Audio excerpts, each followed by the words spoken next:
Bonsoir et bienvenue dans Les Aventuriers de l'étrange. Dans la nuit du 14 au 15 avril 1912, le Titanic heurte un iceberg. Et c'est un drame qui va marquer l'histoire maritime et l'histoire tout court. Presque un siècle plus tard, ce drame fait toujours parler de lui. La preuve, le succès phénoménal du film du même nom.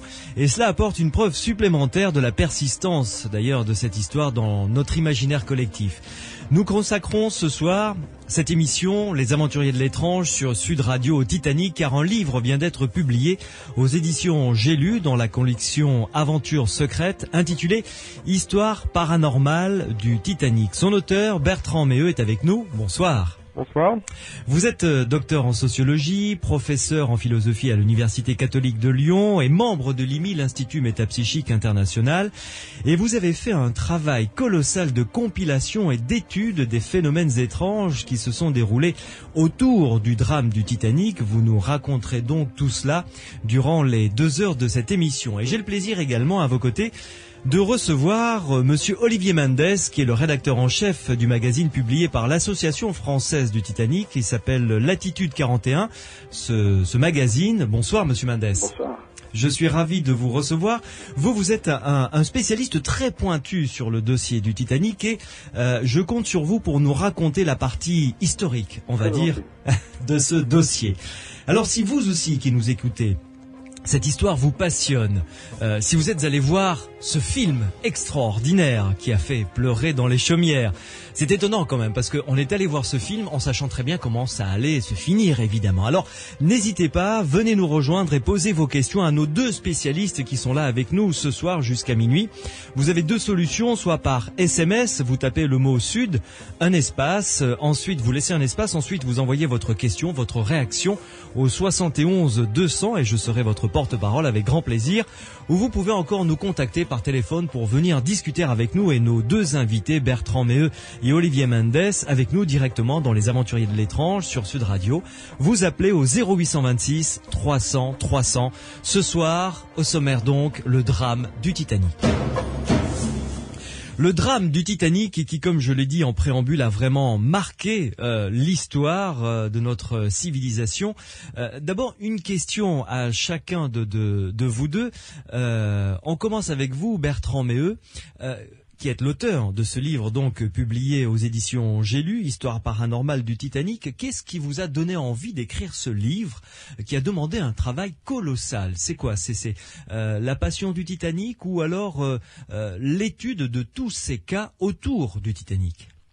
Je voudrais tout de suite commencer par dire que je ne suis pas professeur à l'Université catholique de Lyon. Ah. Vous avez confondu probablement avec un de mes amis, le psychiatre Paul-Louis Rabeyron. Voilà. Oui, exact. Bien. Alors, vous savez que les métapsychistes s'intéressent soit à des phénomènes qu'on peut étudier maintenant en laboratoire ou disons dans des conditions de proximité, soit sur des phénomènes qu'on peut retrouver dans les archives et dont on peut tirer un certain nombre de conséquences. Bien. Alors, un des phénomènes qui est les plus intrigants dans l'histoire de la parapsychologie, c'est ce qu'on appelle les hallucinations télépathiques, c'est-à-dire les hallucinations qui se produisent au moment de la mort de proches.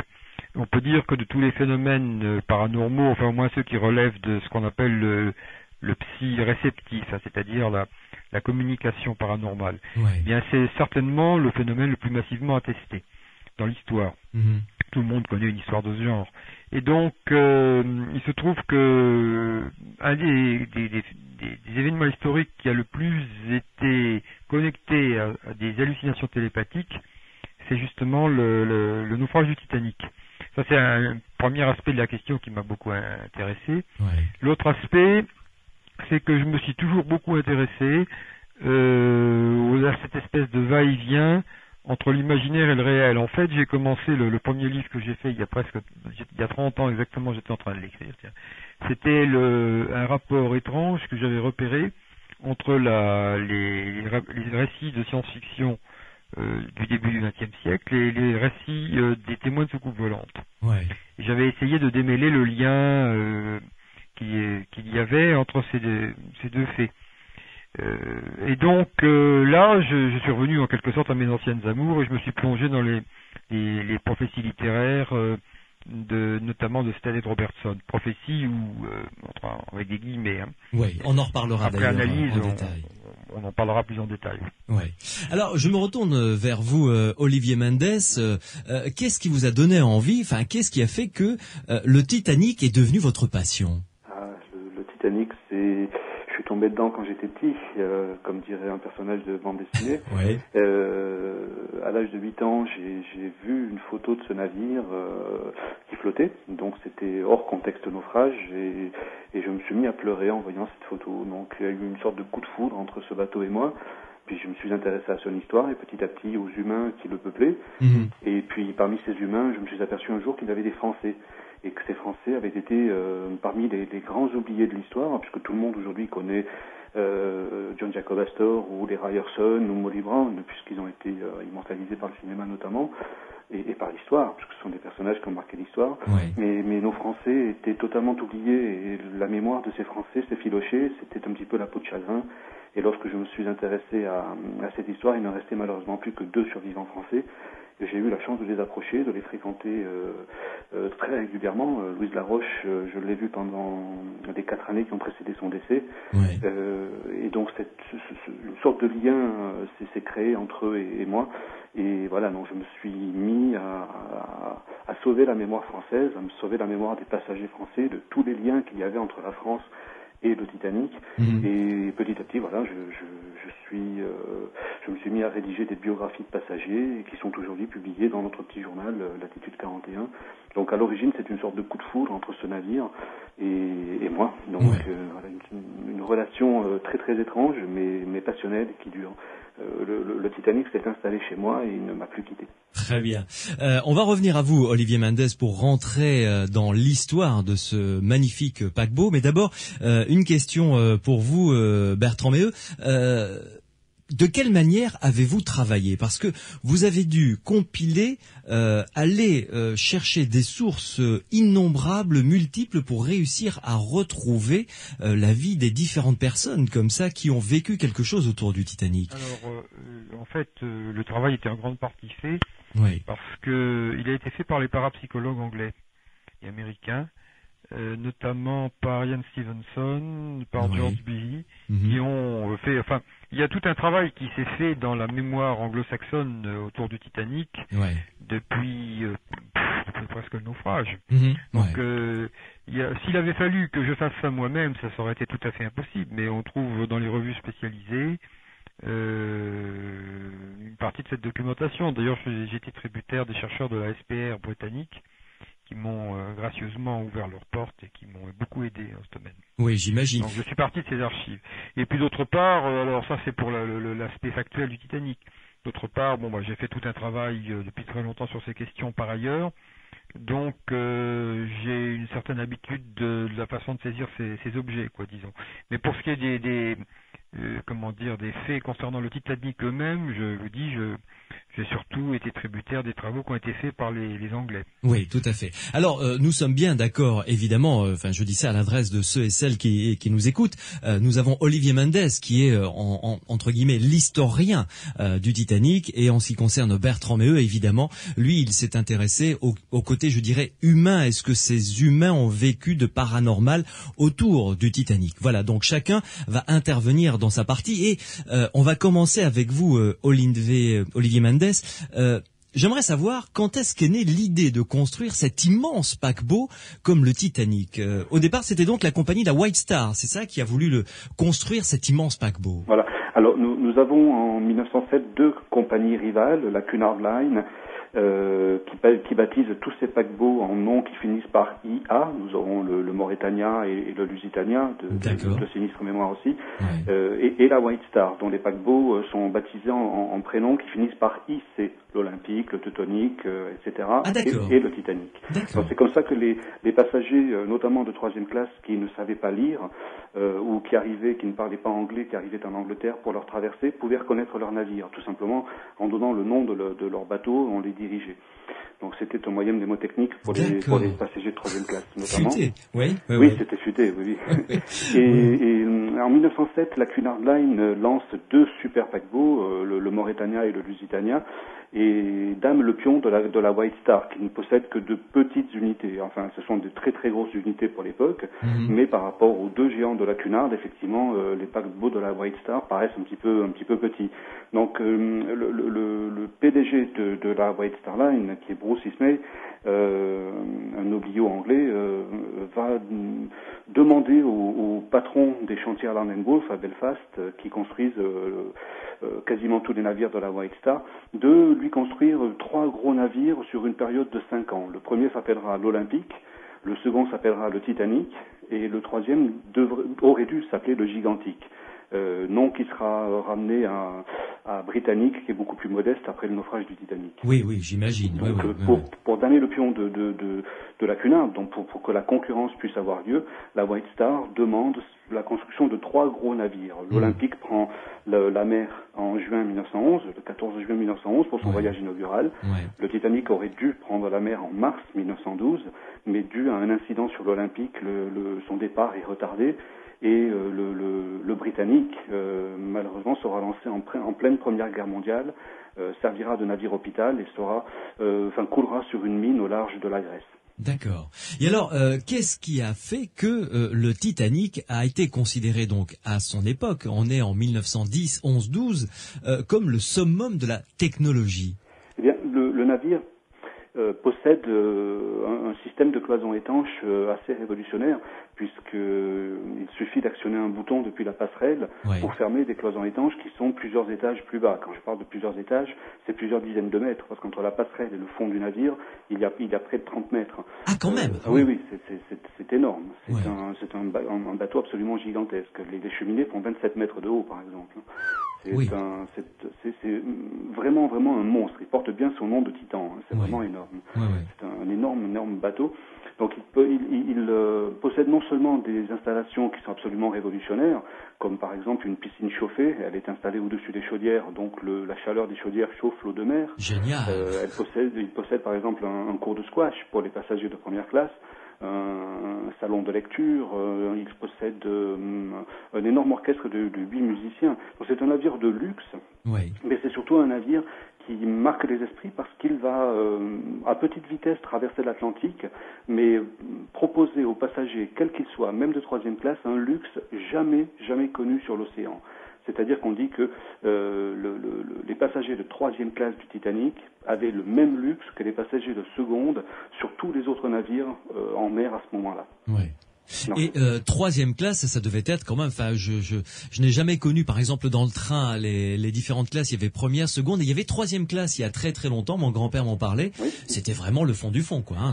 Alors c'était le cas avant 1907. Jusqu'en 1907, les passagers de troisième classe devaient apporter leur propre nourriture.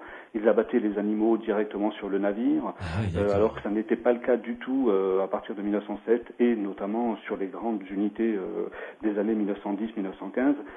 Là, les passagers avaient un restaurant qui leur était réservé, ils avaient des stewards qui leur étaient réservés, ils avaient des interprètes, etc. Ce qui n'était absolument pas le cas. Ils étaient parqués comme du bétail, effectivement, avant 1907.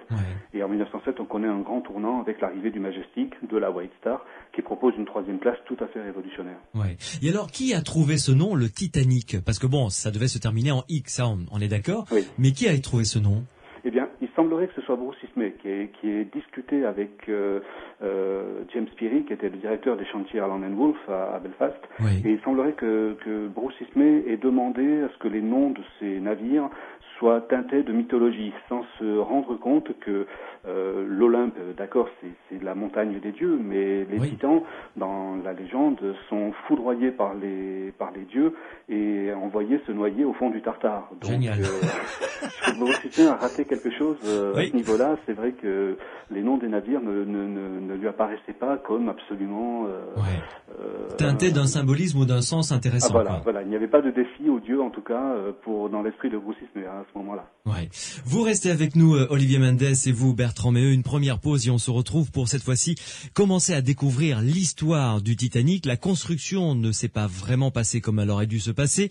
Il y a eu des petites choses comme ça qui ont été remarquées par certaines personnes. On en parlera avec Bertrand Méheux et avec Olivier Mendes, et ensuite on fera avec le Titanic son premier et malheureusement dernier voyage. Sud Radio. Les aventuriers de l'étrange sur Sud Radio. Je m'en vais, Cali, dans les aventuriers de l'étrange sur Sud Radio. Ce soir, nous suivons le Titanic jusqu'à son issue fatale que vous connaissez évidemment. Avec nos deux invités, nous allons parler de ce drame de la mer avec Olivier Mendes et Bertrand Méheux. Vous pouvez nous rejoindre, vous pouvez nous appeler au 0826 300 300 si vous voulez poser des questions à nos deux spécialistes. Ils se feront un plaisir de vous répondre. Et puis évidemment, vous pouvez nous envoyer des SMS. La procédure est simple, vous tapez Sud sur votre portable, vous laissez un espace et ensuite votre réaction, votre question, vous envoyez le tout au 71 200 et je me ferai un plaisir d'être votre porte-parole. Bertrand Méheux, revenons au début de cette seconde partie avec vous et avec votre livre Histoire paranormale du Titanic, publié aux éditions J'ai lu.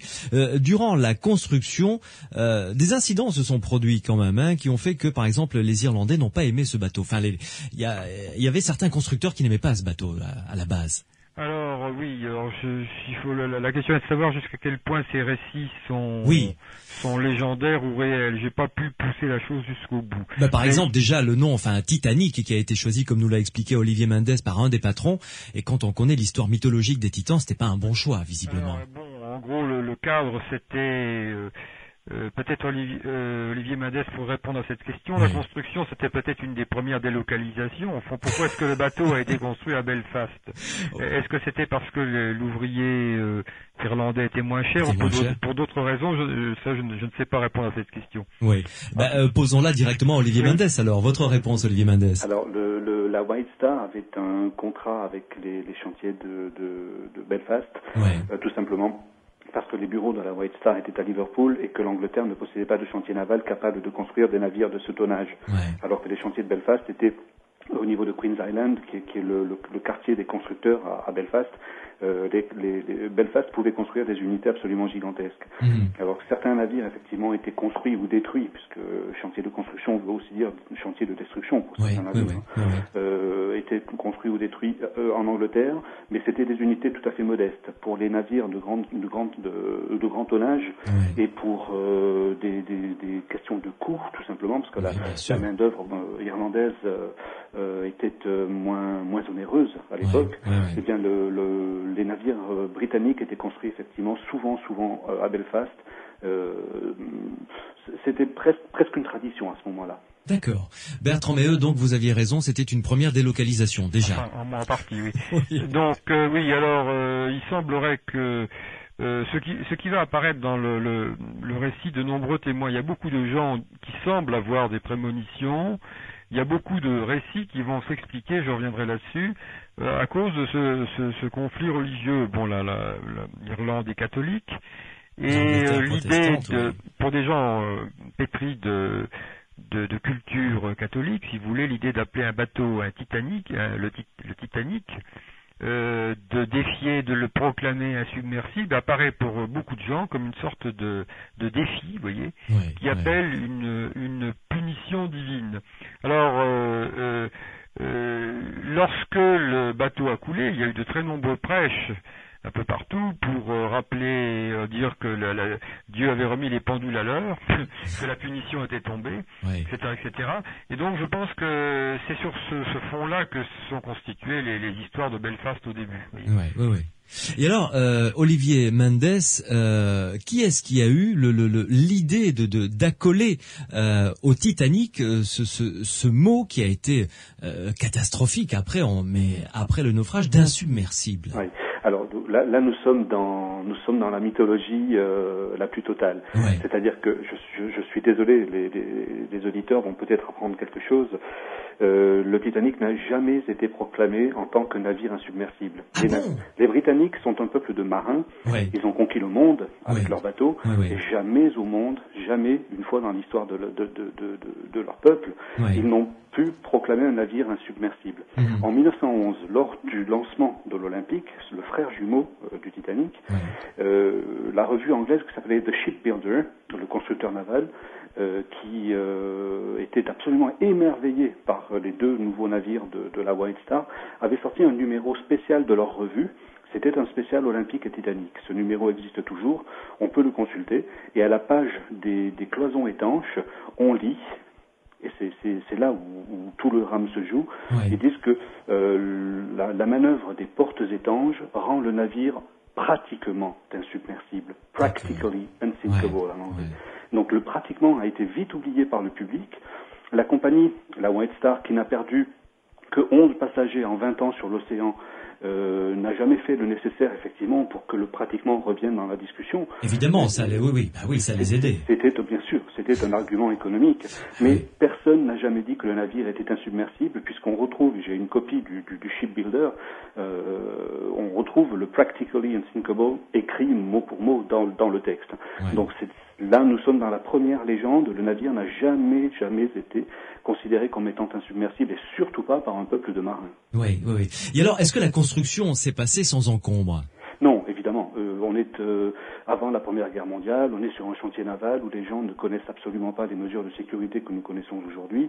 Effectivement, entre la construction et le lancement du navire, il y a eu plusieurs morts sur le chantier naval. Oui. Il y a des hommes qui sont tombés des échafaudages. Ils sont pas nombreux, mais il y a eu des morts. Une légende veut que l'un des constructeurs soit resté coincé dans la coque au moment où on a placé le dernier morceau de coque. C'est une légende. Emmuré vivant, donc, en oui, quelque sorte. Il aurait été emmuré vivant dans le navire. Ça, c'est une autre légende du Titanic. Le navire a été construit en temps et heure. Il a pris du retard pour son voyage inaugural, mais c'est un navire qui n'a subi aucune avarie et aucun problème lors de sa construction. Ouais. Sinon que l'une des grandes légendes, je pense que Bertrand va nous en parler, l'une des grandes légendes serait écrite à la craie sur la coque du navire, puisque certaines personnes sont persuadées et ont raconté après le naufrage, évidemment, jamais avant, mais après le naufrage, que le chiffre 390901 était inscrit sur la coque. Donc ce numéro qui se reflétait dans l'eau donne à peu près, lorsqu'on le déforme bien, no pope, c'est-à-dire pas de pape. Et nous sommes évidemment en 1912, au moment du Home Rule, c'est-à-dire la séparation de l'Irlande de la Grande-Bretagne. Et évidemment, on est dans une période de troubles politiques extrêmement violents à ce moment-là. Oui, c'est vrai que Bertrand Méheux, vous le signalez justement, ce fait dans votre livre. Et là, c'est vraiment, on est au centre de l'animosité entre les Irlandais catholiques et les Anglais protestants. Ah bah oui, je pense que c'est le point de départ de cette légende de Belfast. C'est l'animosité entre les Irlandais catholiques et les protestants, ça c'est clair. L'histoire à laquelle Olivier Mendes fait allusion, je ne sais pas jusqu'à quel point elle est légendaire justement. Ça c'est. Est-ce que c'est une histoire qui a été projetée après le coup c'est que je crois que c'était un dessinateur du chantier, en lisant le numéro matricule du navire, aurait vu que s'il faisait justement lui à l'envers No Pope. Ouais. Et ensuite les Irlandais catholiques qui travaillaient sur le chantier se seraient allés se plaindre à la direction parce qu'ils y auraient vu une provocation, etc. Alors c'était évidemment un peuple qui avait la sensibilité à fleur de peau, donc on puisse dire. Et donc, alors est-ce que c'est quelque chose qui s'est constitué après coup, cette histoire de No Pope, ou est-ce que il y a visiblement, par exemple, des témoins qui ont cru voir cela aussi au moment de monter sur le bateau. Des passagers, et chez qui ça serait devenu ensuite ça serait transformé en une sorte de prémonition que quelque chose allait se passer. Enfin bon, ça n'est pas quand même je veux dire, ce qui est le plus intéressant dans le dossier que l'un et l'autre vous allez nous faire découvrir. Bertrand Méheux, racontez-nous un ou deux cas de prémonition que des passagers ont vécu bien avant d'embarquer sur le Titanic pour ce voyage inaugural. Alors, il faut que je précise que pratiquement toutes les prémonitions ont été, par définition, racontées après coup. Oui. Le critère même si elles ont eu lieu avant, un ensemble de conditions faciles à comprendre font qu'elles n'ont été rapportées qu'après coup. Donc les prémonitions sont extraordinairement difficiles à évaluer à cause de ça. Alors il y en a plusieurs. Il y en a une dont on est certain de l'antériorité. Par exemple, c'est le cas de, je crois, c'est Conan Middleton, je crois qu'il s'appelle. Ouais. Donc il devait voyager sur le Titanic. Sa place était réservée. Et il a eu un rêve prémonitoire où il a vu le bateau, en train de s'enfoncer dans la mer, etc., etc. Et à la suite de cela, il a annulé son départ. Voilà un cas tout à fait clair où le récit a été dûment enregistré avant. Ouais. Mais il y a eu d'autres cas que vous avez collectés dans votre livre. Oui, bien sûr. Alors, un des plus intéressants sur ce plan, c'est celui de Stead. C'est un voyant qui... Alors, toute l'histoire est compliquée. L'histoire de Stead est compliquée à raconter. C'est un journaliste... Walter Thomas Stead, oui, vous y consacrez un grand chapitre d'ailleurs. C'est un journaliste, un écrivain, un leader pacifiste anglais qui s'intéresse également aux sciences psychiques. C'est un extraordinaire personnage. Et donc qui a écrit 2 nouvelles dans lesquelles il décrit un naufrage. Un naufrage donc une des premières nouvelles dans lesquelles il décrit un naufrage, il fait intervenir le capitaine du futur Titanic. Tout ça est extraordinairement étrange. Et toujours est-il que Stead est un homme qui est passionné par la recherche psychique et qui a eu très très tôt, le concernant, une prémonition qu'il connaîtrait une mort brutale dans une catastrophe collective au milieu de centaines de personnes. Et ça, il n'y a aucun doute là-dessus, c'est bien, tout le monde connaît cela avant la catastrophe elle-même du Titanic. Oui, parce que c'était une époque où le spiritisme était très présent dans les sociétés occidentales et Walter Thomas Stead s'y intéressait et avait consulté différents médiums un petit peu partout dans toute l'Europe et ça revenait systématiquement le concernant. Alors il était un des leaders du spiritualisme anglais. Hein. Ouais. Donc il s'intéressait, il avait une sorte de bureau d'études dans lequel on faisait venir des médiums et avec lesquels on étudiait la possibilité de contact avec les esprits des morts, etc. Ouais. Bien. Donc Stead, lui, avait eu une prémonition concernant sa propre fin, mais il ne l'interprétait absolument pas, il faut préciser, comme une fin sur un bateau. Ce qu'il pensait qu'il allait lui arriver, c'est qu'il allait être lynché et tué dans une émeute, quelque chose comme ça. Parce que ça avait déjà failli lui arriver. Il faut savoir que c'était un leader pacifiste, que son obsession c'était la guerre qu'il voyait arriver en Europe. Et donc, évidemment, ça ne plaisait pas à tout le monde. En fait, en gros, pour résumer, il avait peur de subir la fin qui sera celle de Jaurès. Ouais. Et il avait fait de la prison à cause de ses articles, hein. Pour une autre raison. Oui, tout à fait. Enfin, c'était un homme qui combattait contre les injustices sociales absolument flagrantes de l'époque victorienne, notamment, il y avait... la prostitution des enfants, par exemple. La prostitution des enfants. En Angleterre. Qui était absolument pas réprimée par la loi. Oui, ce qui était scandaleux. Il avait réussi à piéger, il s'était présenté dans un bordel accompagné d'un médecin et il avait réussi à démontrer qu'on pouvait ainsi acheter, il avait installé dans un bordel une fillette de 12 ou 13 ans, je crois qu'il avait acheté. Il avait envoyé un complice, effectivement, acheter cette jeune fille, ensuite qui a été installée dans un bordel, et lui s'est présenté comme étant un client éventuel, avec un médecin. Et il a été, finalement, ça c'est un peu comme l'histoire de l'écrivain, celui qui a écrit le portrait de Dorian Gray, là. Enfin, peu importe. Que ça s'est retourné contre lui. Il a été accusé d'enlèvement d'enfants et il a fait de la prison. Bref, j'en reviens à Stead et à son histoire. Il est persuadé donc qu'il va mourir lapidé ou tué dans une émeute. Et puis donc il n'arrête pas de consulter des des voyants réputés pour savoir le sort qui va lui échoir. Et alors l'histoire curieuse, c'est qu'au fur et à mesure que le temps passe, on voit la prédiction s'affiner. Oui. Et peu à peu, elle prend tournure. C'est pas un voyant c'est toute une équipe en quelque sorte qui sont à ces trousses. Et peu à peu, on voit prendre forme la prédiction d'une mort en mer. Oui. L'eau revient sans arrêt, effectivement. Et alors, c'est en septembre 1911 qu'un voyant réputé qui s'appelle De Kerlor, qui était un chiromancien voyant, le consulte et voilà l'histoire. Stead, il lui dit qu'il devra se méfier de prendre la mer et d'aller aux États-Unis au printemps prochain.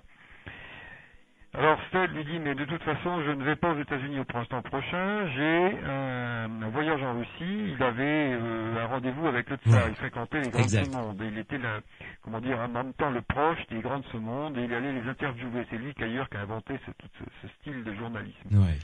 Et donc, il avait prévu un voyage en Russie, donc il dit non, absolument pas, moi je vais en Russie au printemps. Et De Kerlor insiste, il dit, c'est pourtant, je vois un bateau un gigantesque bateau noir, encore non terminé, dont le nom est masqué par un bouquet d'immortels. Et Stead ne l'écoute pas. Et quelques jours plus tard, Kerlor a un rêve. Il se voit Stead, il se vit comme étant Stead. C'est comme souvent dans les rêves, on rêve qu'on est quelqu'un d'autre que nous. Mm-hmm. Il se rêve Stead, et il se voit en train de barboter dans la mer au milieu de grappes de gens, etc. Il voit une catastrophe maritime. Et alors, Stead lui raccroche le téléphone au nez en lui disant vous êtes un prophète de malheur. Alors c'est une étrange histoire, parce que il n'arrête pas un peu comme Socrate qui enquêtait sur son destin, il n'arrête pas de voir des voyants pour savoir le sort qui va lui arriver, et il n'écoute pas les voyants quand ceux-ci lui donnent de sombres pronostics.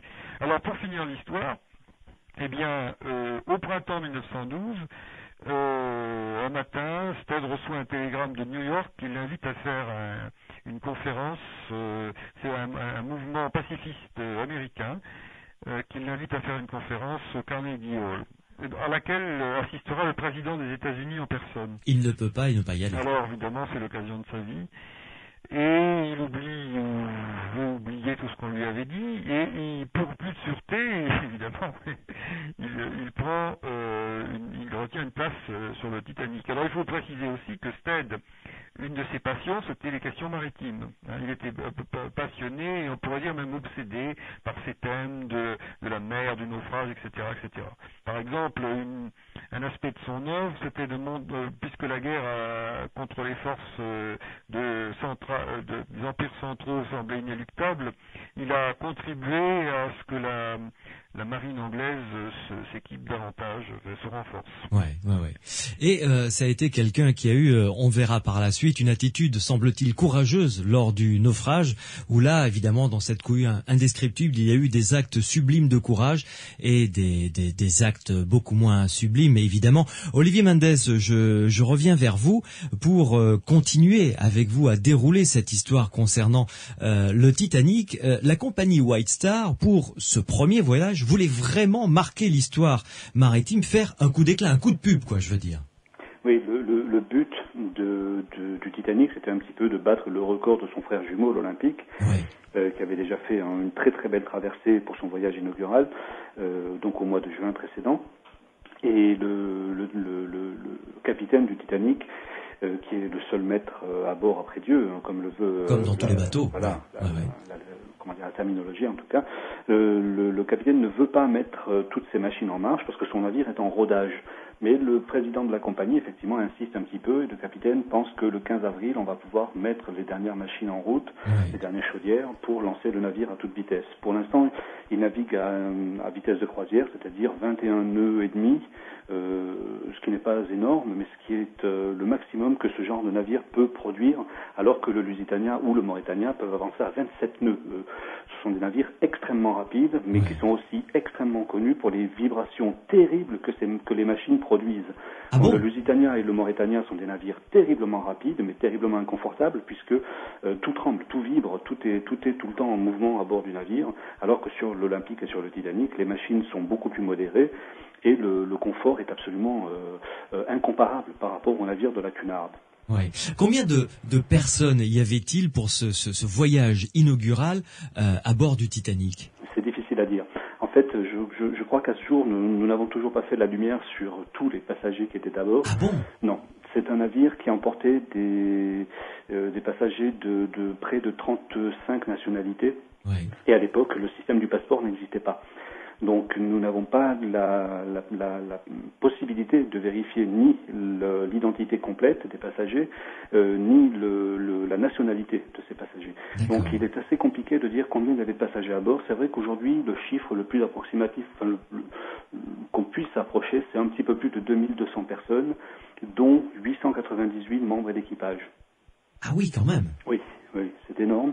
Les 3 classes de passagers ne sont pas complètes, aucune des 3 classes n'est complète, le navire n'est pas complet, et le navire aurait même failli partir avec beaucoup moins de passagers encore si la grève des mineurs en Angleterre n'avait pas fait rage, puisque à ce moment-là, en avril 1912, les mines sont en grève, il n'y a plus de charbon pour alimenter les paquebots, et donc le Titanic risque de ne pas partir. La compagnie achète le charbon qui reste à fond de cale dans tous les petits navires qui sont restés à quai, donc réussit à remplir ses soutes avec le charbon des autres compagnies, et en échange propose de prendre en charge les passagers qui sont restés en rade parce qu'il y a la grève. Donc beaucoup des passagers du navire sont des passagers du Majestic, du Teutonic ou du Saint-Louis, du Philadelphie, qui ne pouvaient pas partir parce qu'ils n'avaient pas assez de charbon. Et donc ces passagers se sont retrouvés transférés, bon gré mal gré, sur le Titanic. Vous vous rendez compte quand même l'un et l'autre de ce nœud comme ça du destin qui est en train de se tisser, que vous êtes en train de nous raconter. Des personnes qui n'avaient absolument pas prévu de voyager sur ce navire se retrouvent malgré eux sur le Titanic à cause de cette grève. Il y a quand même un concours de circonstances qui est quand même assez hallucinant, Bertrand Méheux. Oui, effectivement. Et puis bien d'autres concours de circonstances encore. Par exemple, en réalité, d'après les statistiques qu'on peut lire dans les livres spécialisés, il y a eu très peu d'accidents dus aux icebergs. Il y a eu sans doute des chocs contre la glace, mais de grands navires coulant à la suite du choc avec un iceberg, il y en a eu, tu n'en vois guère qu'un pour finir. Oui. Semble-t-il, c'était un hiver, il avait fait un hiver exceptionnellement doux et les glaces avaient dérivé beaucoup plus au sud que d'habitude. Ouais. Enfin, vous voyez, il y a eu tout un concours de circonstances absolument incroyables qui, effectivement, un événement hautement improbable qui finit par se réaliser, en quelque sorte. Olivier Mendes, ce bateau avait la Shkumun quand même dès le départ, non? C'est incroyable, ça. Ce qui est terrible, c'est que près de 100 ans après son naufrage, ce navire continue à avoir la Shkumun parce que on continue à entendre des choses qui sont dérangeantes. Ouais. Alors Bertrand, excusez-moi, je vais revenir sur ce que vous disiez. L'hiver 1911-1912 est particulièrement rigoureux. Par contre, par opposition, à ce que vous disiez, nous avons des gravures et des articles extraordinaires dans la presse de navires français arrivant à New York chargés de glace, recouverts de glace, tellement l'hiver a été rigoureux. En fait, si l'hiver a été plutôt clément, c'est 3 ans auparavant, c'est l'hiver 1909, c'est-à-dire l'hiver où les plans du Titanic ont été jetés. En même temps qu'on jetait les plans du navire, l'iceberg se détachait de la banquise. En fait, l'hiver 1911 a été vraiment très froid sur l'Atlantique. Olivier Mendes, vous êtes en train de nous dire que au moment où on a construit les plans, l'année où on a construit les plans pour bâtir le Titanic, c'est cet hiver-là que l'iceberg qui allait être fatal également, fatal au Titanic, entre guillemets, naissait et se détachait de sa banquise. Absolument. Oui, absolument. D'ailleurs, il y a un poème extraordinaire qui s'appelle la rencontre des jumeaux et qui raconte évidemment la dérive de l'iceberg et le plan diabolique qui fait croiser le navire et la montagne de glace, la montagne d'acier et la montagne de glace. Oui. Une pause, juste avant cette pause Bertrand Méheux, cette naissance quasi simultanée, un du Titanic et l'autre de l'iceberg qui vont se rencontrer, ça ressemble un peu à ce que vous disiez ou ce que les Irlandais disaient dans leur prêche après le naufrage, c'est que il y a quelque chose, une force qui a voulu punir les hommes de vouloir se croire plus forts qu'ils n'étaient finalement. Enfin, ça c'est une Oui, ça, complètement. Oui, tout à fait, ça, je vous l'accorde. On peut pas faire que ça n'ait pas eu lieu, en tout cas, c'est certain. Tout à fait. Olivier Mendes, Bertrand Méheux, vous restez avec nous une pause et on se retrouve pour continuer à découvrir ce premier et dernier voyage de ce magnifique bateau qu'était le Titanic. Sud Radio, les aventuriers de l'étrange. Sergio Mendes avec derrière lui les Black Eyed Peas, c'était Más que Nada sur Sud Radio dans les aventuriers de l'étrange. Nous suivons pas à pas le destin tragique du Titanic avec mes deux invités, Bertrand Méheux qui vient d'écrire un livre passionnant que je vous recommande, paru aux éditions J'ai lu dans la collection Aventures secrètes, ça s'appelle Histoire paranormale du Titanic.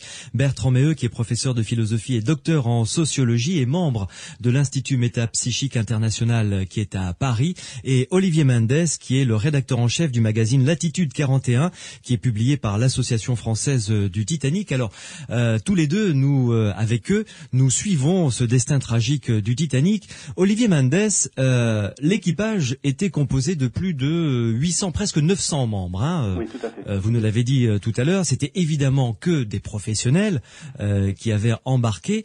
Et en ce qui concerne le commandant, c'était un commandant, c'est comme ça qu'on l'appelait, pas un capitaine, un commandant. Hein. Oui, commandant, oui. Smith. Oui, le capitaine Smith. Enfin, capitaine et commandant, ça a à peu près le même sens. Ça dépend en fait si vous ajoutez le nom derrière ou pas. D'accord. Alors, qui était ce personnage ? C'est le Commodore de la White Star. C'est le plus ancien, le plus gradé et le mieux payé des commandants de la White Star. Ouais. C'est un homme qui est âgé, il a presque 60 ans. Il a pris la commande de toutes les nouvelles unités de la compagnie. C'est donc un homme qui a l'habitude des navires un petit peu difficiles et en rodage.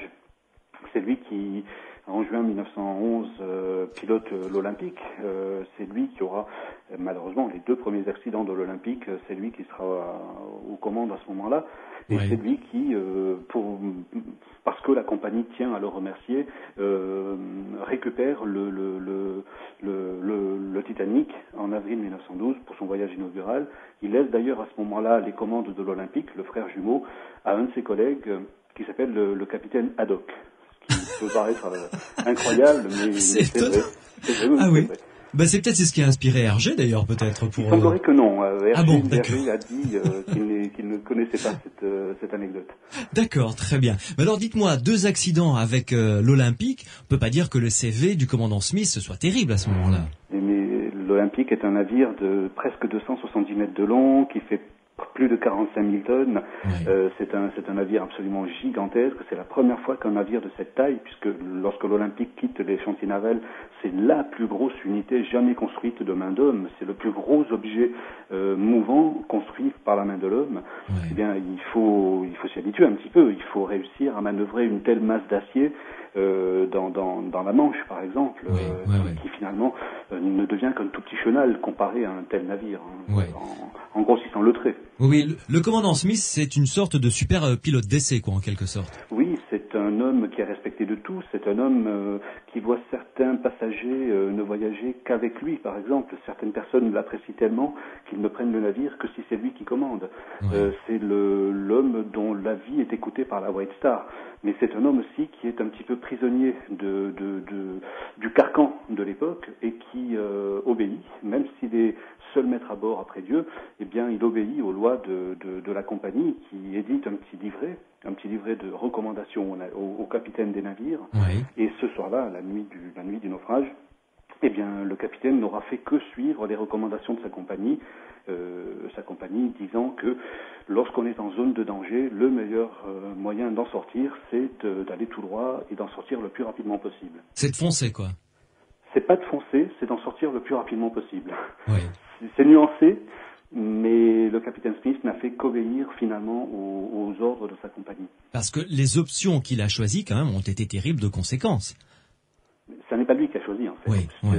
Cet homme n'a même pas eu l'intégralité des messages de l'avertissant de la présence d'iceberg sur sa route. Oui, alors ça aussi, parce que dans la série La Shkumun, continuons, la radio était, si je me souviens bien, était tombée en panne la nuit précédente, c'est ça ? Oui. Alors que c'était une radio high-tech, enfin, je veux dire, le top du top à cette époque-là. Oui, c'est vrai que c'est un instrument Marconi tout récent. Il venait vraiment d'être mis au point pour des navires de cette qualité. Oui. Et c'est un appareillage qui tombe en panne dans la nuit précédente. Et les deux radios vont passer la nuit à essayer de retrouver le tout petit commutateur qui a grillé. Et lorsqu'ils ont repéré cette panne minime, mais qui a mis en panne ce gros appareillage, ils sont fatigués et donc ils ont accumulé énormément de messages, puisque à l'époque, le meilleur moyen d'avertir, de réserver son train personnel ou son taxi ou son hôtel pour l'arrivée à New York, c'est la télégraphie sans fil. Donc ils ont accumulé énormément de retard et ils vont se mettre à émettre, tout simplement parce que les messages émis sont payants. Et donc la compagnie Marconi, qui est propriétaire, va demander des comptes s'il ne rentre pas assez d'argent. D'accord. Et donc ils vont émettre les messages payants, et les messages entrants qui eux ne sont pas payants, vont être traités un peu par-dessus la jambe, quoi. Oui, un peu plus cavalièrement en tout cas. Oui, un peu plus cavalièrement, et notamment un message mettant en garde le navire une nouvelle fois contre les glaces flottantes. Ce message va être laissé sur le bureau des télégraphistes et va être oublié, et le capitaine n'en aura jamais connaissance. Oh, c'est vraiment la Shkumun pour ce bateau, c'est incroyable quand même. Et alors, parlons un petit peu de cette nuit. Donc nous sommes le 14, entre la nuit du 14 au 15 juillet, c'est ça ? Avril, pardon. Dans la nuit du 14 au 15 avril, il y a une grande soirée, une soirée de gala, c'est ça ? En fait, à bord des navires anglais, on ne danse pas le dimanche soir. Donc il n'y a pas de bal ce soir-là, contrairement à ce qu'on voit dans certains films, il n'y a pas de bal. Il y a en revanche effectivement un dîner donné en l'honneur du capitaine par la famille Ryerson, qui est l'une des familles les plus riches des États-Unis. Et M. Ryerson est membre de la IMM, la International Mercantile Company, qui est une sous-branche de la banque de Pierpont Morgan, banque qui existe encore aujourd'hui. Et cette banque est propriétaire de la White Star. Donc, donc évidemment. Voilà, ils sont entre associés, ils sont entre copropriétaires du navire, tout le monde s'entend bien, et tout le monde fête en fait ce voyage inaugural de la dernière unité, qui n'a rien d'exceptionnel finalement. Le Titanic a eu beaucoup moins de publicité au moment de son départ que l'Olympique. Finalement, ce n'est que le deuxième de la classe, et on a tellement dit, tellement écrit, tellement photographié à l'Olympique que le Titanic, lui, est quand même beaucoup moins célèbre que ça au moment de son départ. Il le deviendra malheureusement par la suite, éclipsant tous les autres navires de l'époque. Même les plus beaux, même les plus rapides, même les plus célèbres, le Titanic va devenir un petit peu le fer de lance et l'emblème de la navigation de cette époque, ce qui est un petit peu ironique pour un navire qui n'a pas été capable de finir son voyage inaugural. Oui, complètement. Bertrand, mais revenons à vous, et il y a toute une série comme ça de phénomènes qui se produisent, de gens qui, malgré les prémonitions, malgré une sensation de malaise, d'angoisse persistante, finissent quand même par prendre ce bateau, le Titanic, par monter dessus, et plus on approche de la date fatidique, et plus cette angoisse monte également chez certains et certaines. Alors oui, avant de vous répondre, je dois préciser que je ne sais pas si c'est la Shkumun qui déteint sur l'émission, mais moi, je n'entends plus les réponses d'Olivier Mendes depuis la pause. Alors c'est assez difficile de reconstituer le propos général, juste avec Très bien. Vous m'entendez, moi? Oui, je vous entends parfaitement, en revanche. Olivier Mendes, je ne sais pas ce qui se passe en cet amusant, parce qu'en même temps, vous parliez d'une panne de radio. Oui, tout à fait, c'est vrai. Bon, enfin bref, j'ai essayé de répondre à votre question. Oui, il y a, si vous voulez, parmi les témoignages les plus curieux qu'on a enregistrés sur les gens qui ont des prémonitions, il y a ce que j'ai appelé les prémonitions au long cours. Ce sont des gens qui, depuis le début du moment où ils savent qu'ils doivent aller aux États-Unis, sont pris par une espèce d'angoisse sans raison,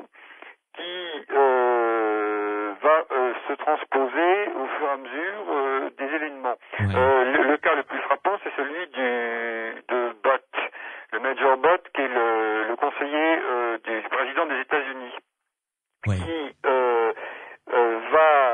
il est à un moment donné, on l'envoie. L'histoire est la suivante. Il est pris dans la campagne électorale qui oppose les républicains et les démocrates. Il a des amis dans chaque camp. Et pour l'investiture du candidat, si vous voulez. Et c'est pour lui une situation absolument insupportable.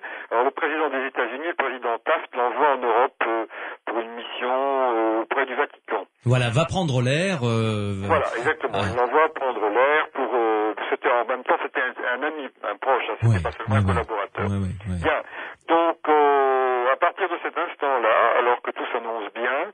Il y a une angoisse indescriptible qui s'empare du Major Bott et qui ne le lâche plus. Et alors ça ne concerne pas le Titanic, puisqu'au départ, il ne sait pas qu'il va revenir sur le Titanic.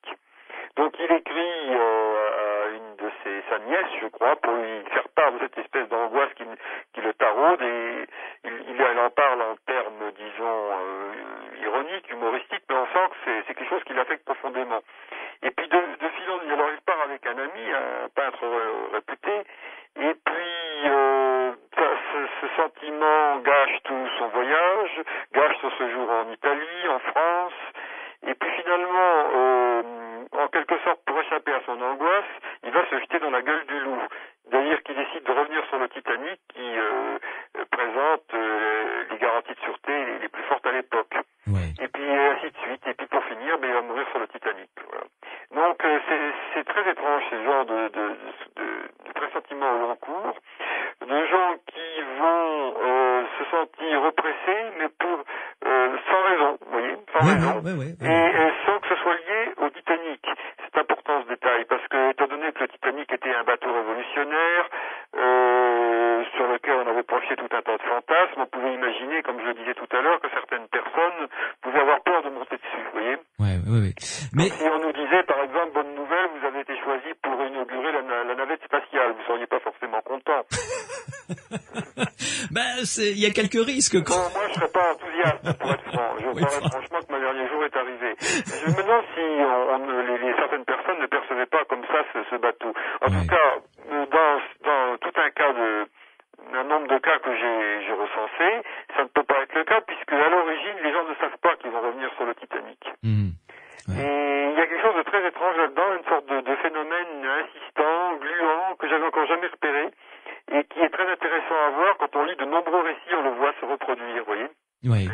Mais dites-moi Bertrand, mais est-ce que ça ressemble pas, vous savez, c'est très animal finalement. On dit que les animaux, quand il y a un danger comme ça, le sentent venir.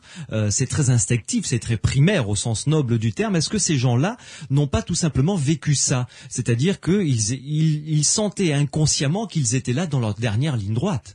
Bien, oui, ça dépend ce qu'on parle quand on parle des animaux. Par exemple, le tsunami, je ne saurais jamais comment on prononce ce mot. Le tsunami, oui. Tsunami, voilà.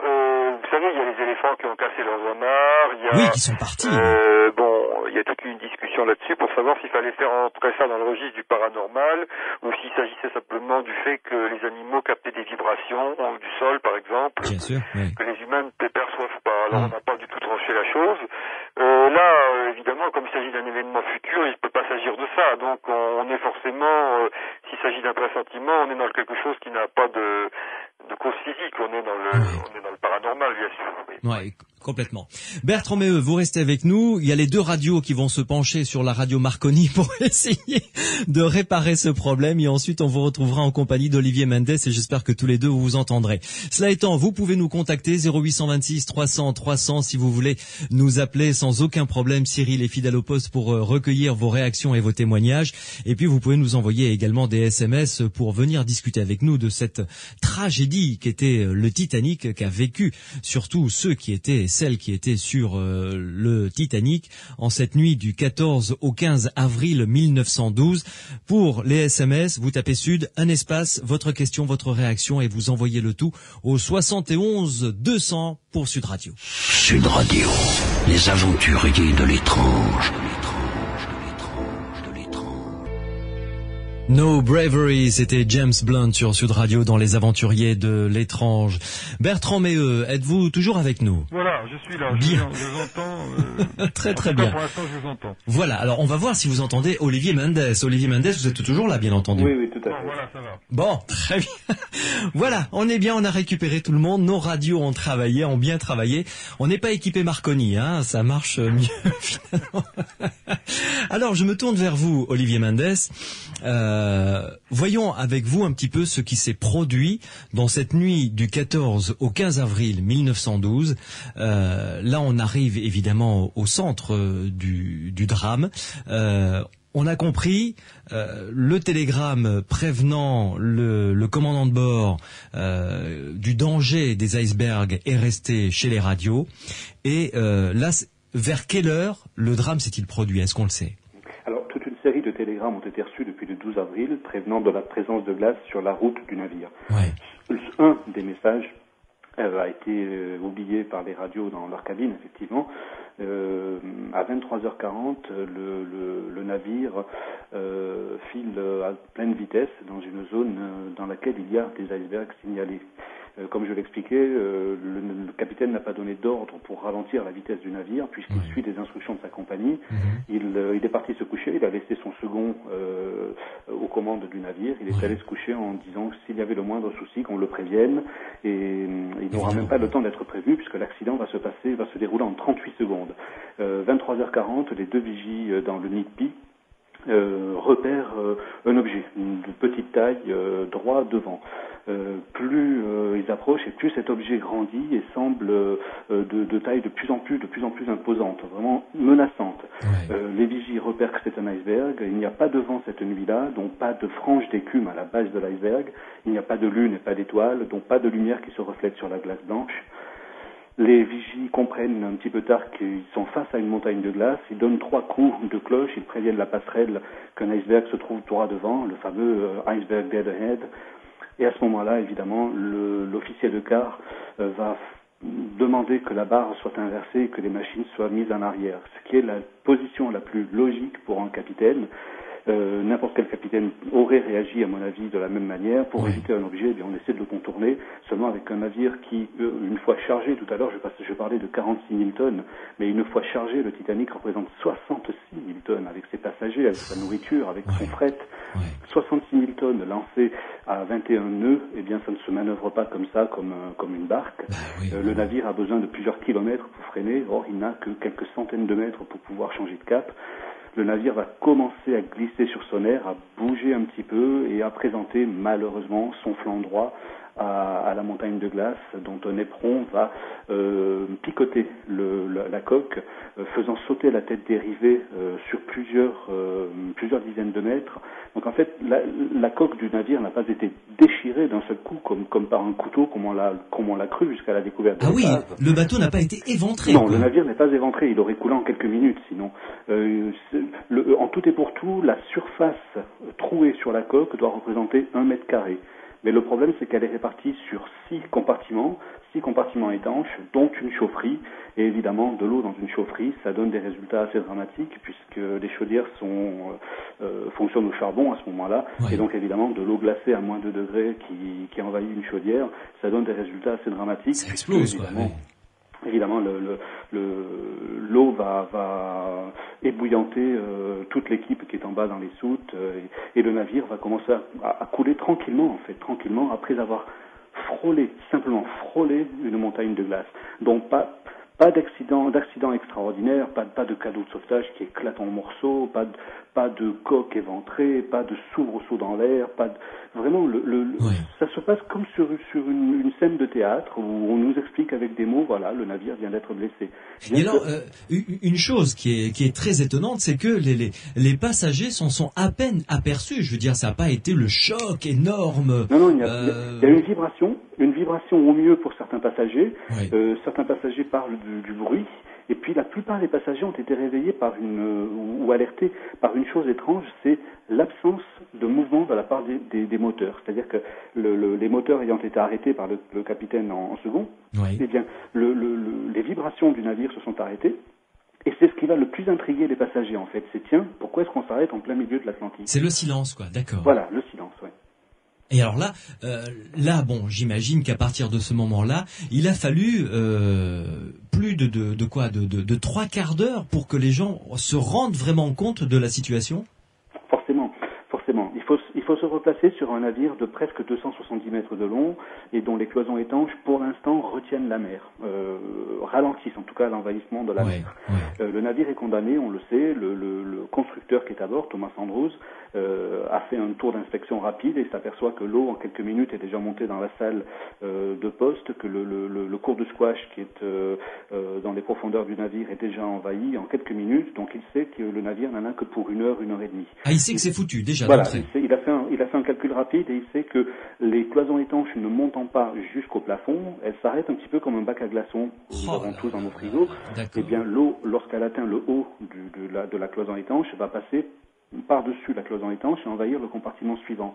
Et donc, ça n'est qu'un problème mathématique, ça n'est qu'un problème de ralentissement et de vitesse d'engloutissement. Mais le navire est condamné puisque la coque est perforée à plusieurs niveaux, donc sur plusieurs compartiments. Donc les passagers demandent à leur steward, mais qu'est-ce qui se passe, pourquoi est-ce qu'on est arrêté? Et les stewards, ce ne sont pas des marins, ce sont des braves garçons d'une vingtaine d'années pour la plupart, qui travaillent sur un bateau, mais qui servent des repas à table, qui commandent pour qu'on change les draps ou pour qu'on nettoie les petites cuillères, mais ce ne sont pas des marins. Eux, c'est des professionnels de l'hôtellerie.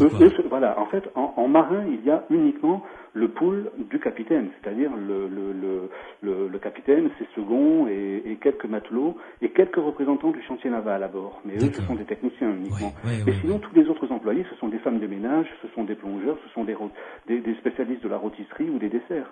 Ça ne sont pas des marins. Sur les presque 900 membres d'équipage dont on parlait tout à l'heure, nous avons un pool d'une trentaine de personnes vraiment concernées par la navigation. Et qui savent donc comment réagir et garder leur sang-froid.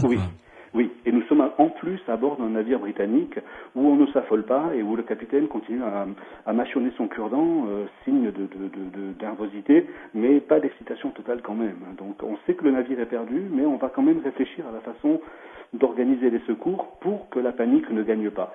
Alors pourquoi est-ce qu'il y aurait panique? Tout simplement parce que le navire, même s'il est au-dessus des lois, c'est-à-dire si le nombre de places dans les canots de sauvetage est au-dessus de ce que la loi de l'époque prévoit, le navire n'a tout de même pas assez de places dans les canots de sauvetage pour sauver tout le monde. Et alors c'est ça le drame. Voilà, il va falloir organiser tout ça pour qu'il y ait le moins de pertes possible.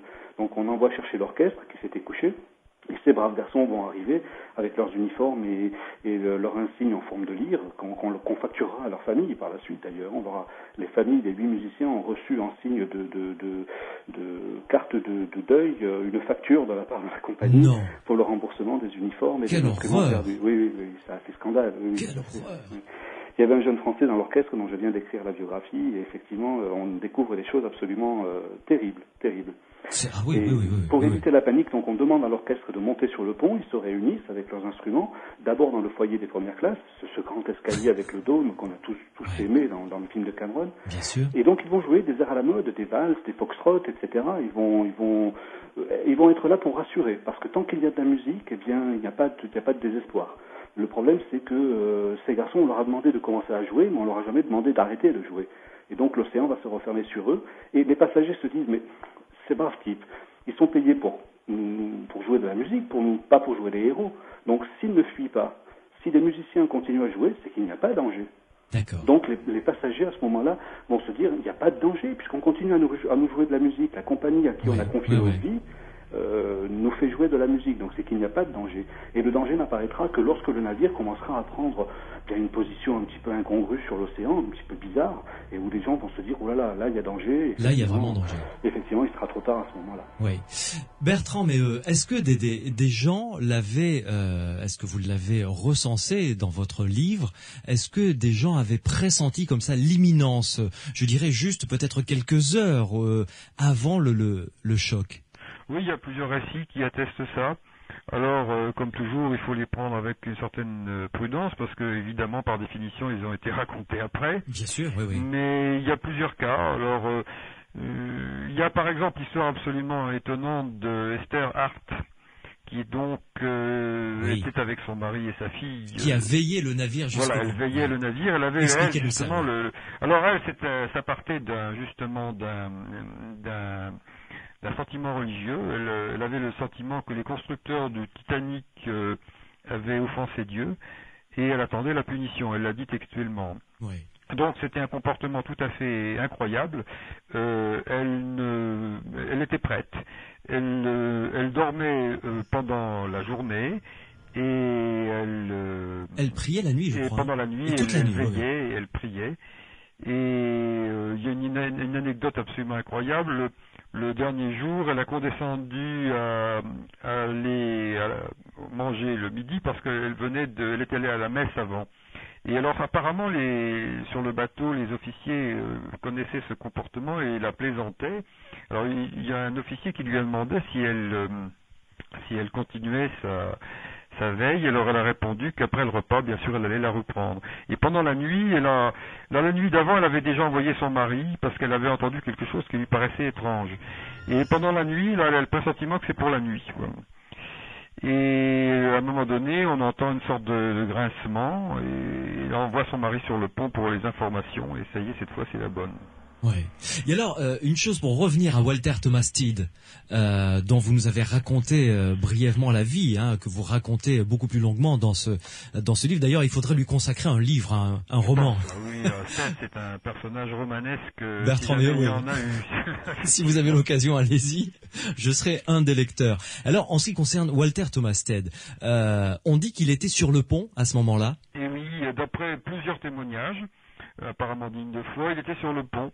Il était en train, il avait la veille, il était apparu au restaurant en grande forme. Il avait, paraît-il, il y a même des récits qui rapportent qu'il avait raconté l'histoire d'une momie qui portait malheur à ceux qui l'avaient approché. Et il laissait entendre, bien sûr, qu'il l'avait approché lui-même, etc. Ouais. Il maniait l'humour noir, si vous voulez. Ouais. Bien. Et le lendemain, curieusement, il n'est pas en forme. Il ne descend pas, c'était lors de la grande réception, il ne descend pas, il se fait monter à manger dans sa cabine. Et on ne sait pas exactement, bien sûr, je ne suis pas dans sa tête, on ne sait pas exactement les pensées qui l'accaparaient, mais en tout cas, il va se promener sur le pont.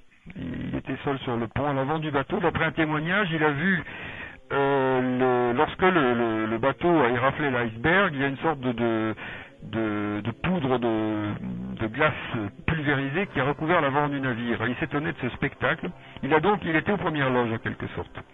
Et alors l'histoire extraordinaire, c'est que lorsque, à un moment donné, un steward arrive et lui dit, Monsieur Stead, il va falloir mettre un gilet de sauvetage, lui qui avait raconté dans une nouvelle en 1886, si je ne m'abuse, c'est par la mémoire des dates comme ça, un naufrage qui se terminait par un avertissement, c'est ce qui va se passer si les navires continuent d'aller en mer avec un nombre insuffisant de barques. Oui. Donc lui qui avait brodé donc sur 2 fois de suite dans des nouvelles sur des naufrages, eh bien quand ça lui arrive, il ne le reconnaît pas, il dit mais qu'est-ce que c'est que cette histoire?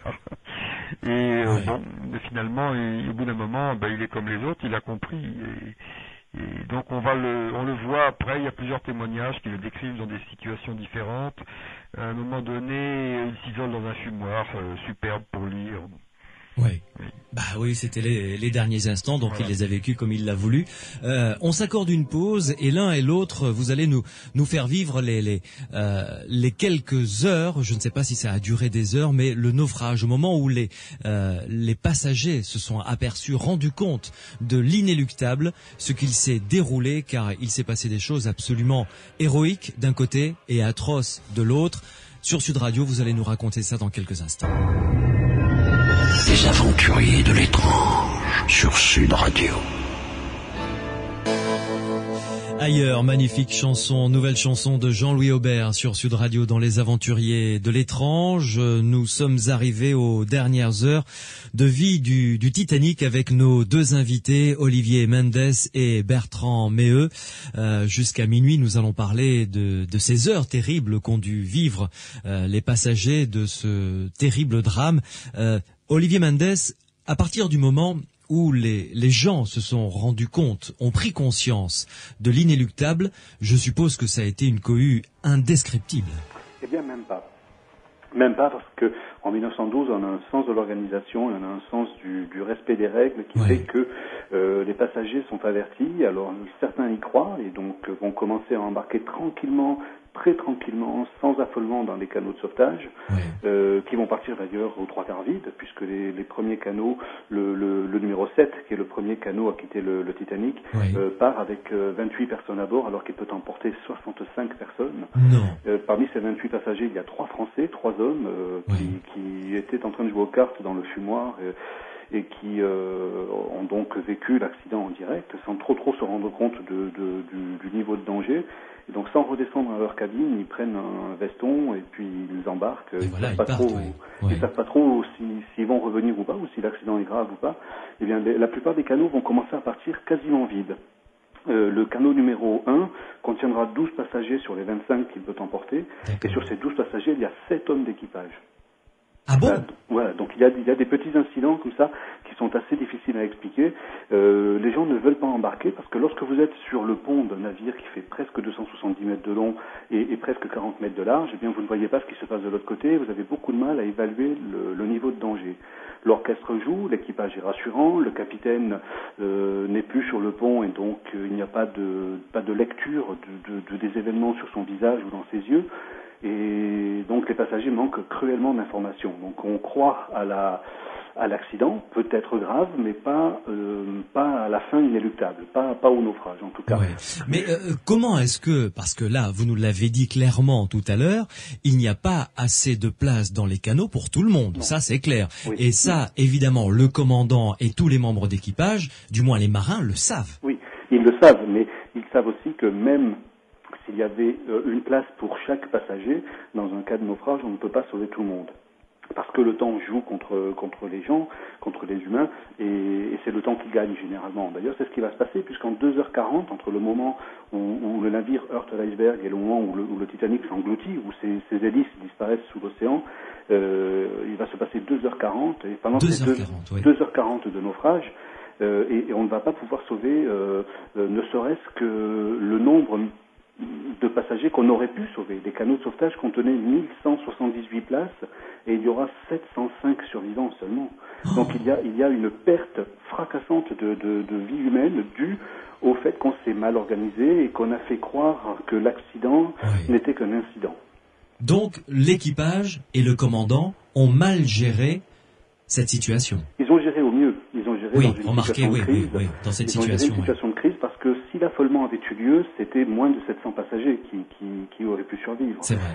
Parce que les canots de sauvetage auraient été pris d'assaut par les passagers peut-être de 3e classe qui ont été les grands perdants en nombre, mais le plus grand nombre de pertes, en fait, ce sont les passagers masculins de 2e classe qui disparaissent à 92%, par exemple. C'est un chiffre terrifiant. Mais à partir de quel moment, parce que on connaît cette phrase chez les marins, les femmes et les enfants d'abord. Alors, le capitaine décide... Smith, c'est ça? Oui, le capitaine Smith, Edward John Smith, décide un petit peu avant minuit de faire décapeler des canots de sauvetage et de les préparer en attendant le rapport du charpentier, puisque même si le navire est construit en acier, il y a un charpentier à bord, c'est le titre, et du constructeur, Thomas Andrews. Lorsqu'il reçoit le rapport et qu'il sait que son navire est perdu, eh bien, le capitaine Smith a pour dernière grande décision de faire mettre les femmes et les enfants dans les canots et d'évacuer. Alors il a une idée, c'est que les canots doivent rester à proximité et revenir au moment où le navire aura disparu pour embarquer un maximum de passagers tombés à l'eau. D'accord. Ça, ce sont des informations que les gens ont dans les canots. Mais lorsqu'on est dans un canot à 50 ou 60 mètres d'un paquebot de 46 000 tonnes en train de s'enfoncer, on n'a pas envie de revenir parce qu'on se dit que voilà, le remous va être terrible, on va être englouti. Oui, c'est vrai. Et alors, à partir de quand, à ce moment-là, ça s'organise comment pour que, parce que là, vous dites qu'il y a eu que 700 personnes de sauvées. Oui, 700 sur les 1100 et quelques qui auraient pu l'être, donc 400 qui n'ont pas été sauvés, oui. Elles auraient pu l'être. Est-ce qu'il y a eu à ce moment-là des scènes de panique pour monter sur les canaux? Est-ce que les hommes ont respecté la consigne, laissant partir? Je suppose que ça a été un déchirement. Il y a eu des drames humains qui ont dû être incommensurables, de laisser partir sa femme en sachant que l'homme allait y rester, quoi. Oui. Alors le navire est coupé dans sa partie longitudinale. C'est-à-dire on va prendre un côté bâbord, un côté tribord du navire. Alors d'un côté, l'officier en charge de l'embarquement laisse monter les hommes lorsqu'il reste de la place dans les canaux. D'accord. Et de l'autre côté, l'officier, l'Aitoller, va suivre la règle à la lettre. Va être intransigeant, les femmes et les enfants uniquement. Ouais. Pour lui, c'est les femmes et les enfants uniquement, alors que pour son confrère de l'autre côté, il s'agit de les femmes et les enfants d'abord, et s'il reste de la place, les hommes pourront embarquer. Oui. Donc ça explique pourquoi il y a autant de passagers masculins qui ont été sauvés, et heureusement, sinon le chiffre aurait été encore plus terrible, le chiffre des victimes aurait été encore plus terrible. Mais on imaginait mal, tout simplement, mettre des canaux pouvant contenir 65 personnes à la mer, et maniés par les femmes et les enfants. Oui, en plus, donc, il fallait bien qu'il y ait des hommes dans ces canaux. Bien sûr. Alors, les marins ne pouvant pas quitter le navire, puisque ce sont des officiers, d'ailleurs ils sont quasiment tous décédés, eh bien il a fallu mettre des hommes qui étaient des moussaillons, qui étaient des garçons de 14 ans qui maniaient les ascenseurs ou ce genre de personnel. Mais ces gens-là ne savent pas plus manier des avirons que vous et moi. Ils ne savent pas diriger un canot de 65 personnes. C'est dramatique. Ce qu'ont vécu ces gens-là, c'est extraordinairement dramatique quand même. C'est une drôle de situation, effectivement, à laquelle personne n'avait jamais été confronté, puisqu'aucun naufrage de ce type n'a été recensé avant le Titanic. Et c'est surtout un naufrage qui était tellement improbable que les gens avaient du mal à y croire. Ouais. Et les séparations sont dramatiques. Effectivement, si le colonel Astor voit sa jeune femme enceinte embarquée dans un canot et demande le numéro du canot, ça n'est pas pour porter plainte contre les officiers, c'est tout simplement parce qu'il se dit si je survis, il faudra que je la retrouve le plus rapidement possible. Ouais. Et puis il y a des familles totalement déchirées. Effectivement, en seconde classe, je vous ai expliqué par exemple, le drame total, c'est 92% des hommes vont décéder en seconde classe. Le seul passager noir du Titanic, Joseph Laroche, par exemple, disparaît dans le naufrage et il a disparu dans l'histoire du Titanic puisque aucun survivant n'a parlé d'un passager noir à bord du navire. Donc en même temps, il a disparu non seulement des listes, mais il a disparu de la mémoire collective. Donc l'un des buts de l'association d'ailleurs, c'est de réhabiliter un petit peu tous ces passagers qui ont été oubliés. Ouais. Mais alors dites-moi, Olivier Mendes, les canaux ont été mis à la mer sans trop de difficultés. Tous les canaux sont partis. Et ensuite, qu'est-ce qu'il s'est passé? Combien de temps s'est-il passé entre les canaux qui s'éloignaient et puis les hommes qui sont restés à bord en attendant leur fin?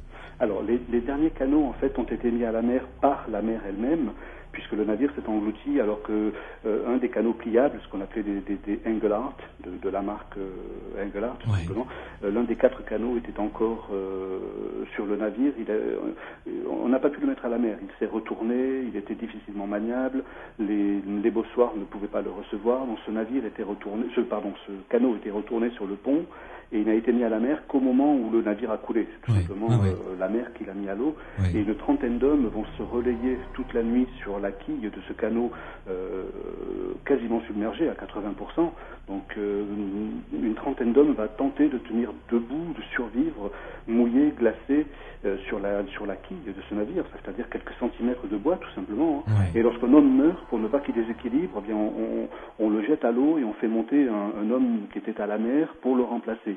Donc c'est un jeu terrible de mort et de vie qui va se produire. Et entre le moment où les derniers canaux sont mis à la mer et où le navire s'engloutit, il ne se passe que quelques minutes. Les derniers canaux ne sont pas très très loin du navire au moment de l'engloutissement. Et heureusement, il n'y a pas de remous à ce moment-là. Le navire s'engloutit comme un bateau de charge, comme un vulgaire schooner. Eh bien, va s'engloutir sans même faire une seule vague et donc, heureusement, n'entraînera pas les canaux dans le tourbillon. Oui.